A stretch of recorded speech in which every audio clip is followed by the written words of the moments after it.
দেখো, এখন আমরা গ নম্বর অঙ্কটা শুরু করতেছি। গ নম্বর অঙ্কে কি বলছে? x belongs to n such that x হচ্ছে 36 এর গুণনীয়ক এবং 6 এর গুণিতক। খুব ইজি অঙ্কটা, তাই না? দেখো, আমরা জানি সেম ওই কথাটা আমরা বারবার লিখবো যে আমরা জানি এই n টা কি বলতো, মনে আছে না? n হচ্ছে স্বাভাবিক সংখ্যার সেট 1 2 3 4 এভাবে দিলাম। n হচ্ছে স্বাভাবিক সংখ্যার সেট যেটা 1 2 3 4 5 ডট ডট এগুলো। এরপর বলো 36 এর গুণনীয়ক। আমরা 36 এর গুণনীয়ক গুলো বের করি। দেখো 36 সমান কি লেখা যায় বলো তো? 1 into 36। মানে গুণনীয়ক কিভাবে বের করে? আমরা কিন্তু প্রথম পর্বে গুণনীয়ক সম্পর্কে আলোচনা করছি। গুণনীয়ক সম্পর্কে টোটাল আলোচনা আছে আমাদের প্রথম পর্বে, সুতরাং এটা দেখে নিও। এইভাবে বের করব। দেখো 1 গুণ 36 লেখা যায়। 2 দিয়ে 36 কে ভাগ করা যায়? হ্যাঁ যায়। কত দোকানে 36? 18 যায়। 3 দিয়ে যায় তো 3 12 36। হ্যাঁ 4 দিয়ে যায়? হ্যাঁ 4 9 36।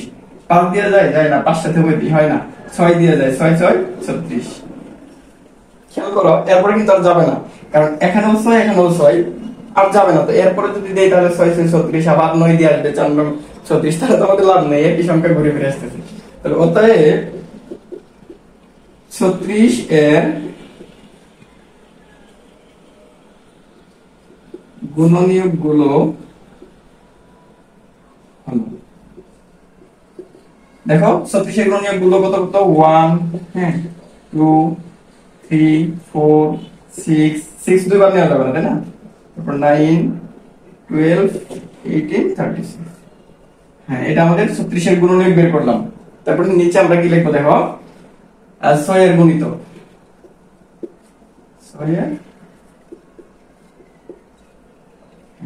6 এর গুণিতক তো সবাই জানি, তাই না? হ্যাঁ, 6 এর নামটা বলো। 6 6 দুগুণে 12 3 6 18 4 6 24 5 6 30 6 6 36। জাস্ট আমাদের 36 পর্যন্ত নিলে হবে, কারণ এখানে যে 36 এর গুণনীয়ক বলছে না, এইটুকুই লাগবে, এর বেশি লাগবে না। ঠিক আছে, এইগুলো দিলাম আর কি। এটার 6 এর গুণিতক তো আরো অসংখ্য আছে। ঠিক আছে, আরো অসংখ্য আছে।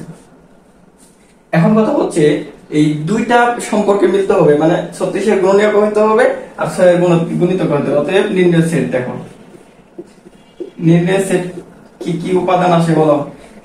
এইটার এটার সাথে মিল কোনটা আছে বলো? 6 আছে, এখানেও আছে, এখানেও আছে, মিলতে হবে কিন্তু। 6 তারপরে কত দেখো তো? 12 আছে। হ্যাঁ এই যে 12। আর কি আছে দেখো তো? 18 আছে ওখানে? হ্যাঁ আছে। আর কিছু মিলে? হ্যাঁ অবশ্যই মিলে 36। তাহলে কিন্তু ইজিলি আমাদের নির্ণয় সেটটা বের হয়ে আসলো 6 12 18 এবং 36। আশা করি অঙ্কটা খুব সহজে বুঝতে পেরেছো।